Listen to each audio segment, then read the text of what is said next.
భారత రాజ్యాంగం పట్ల నిజమైన విశ్వాసం విధేయత చూపుతానని, భారతదేశ భౌమాధికారాన్ని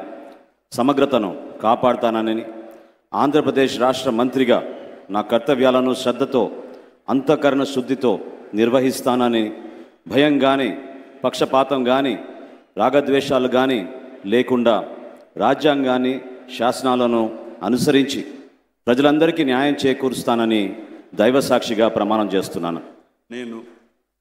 నాదెండ్ల మనోహర్ నేను ఆంధ్రప్రదేశ్ రాష్ట్ర మంత్రిగా నా పరిశీలనకు వచ్చిన లేదా నాకు తెలియవచ్చిన ఏ విషయాన్ని నా కర్తవ్యాలను సక్రమంగా నిర్వహించేందుకు అవసరమైన మేరకు తప్ప ప్రత్యక్షంగా కానీ పరోక్షంగా కానీ ఏ వ్యక్తికి లేదా వ్యక్తులకు తెలియపరచనని లేదా వెల్లడించనని దైవసాక్షిగా ప్రమాణం చేస్తున్నాను.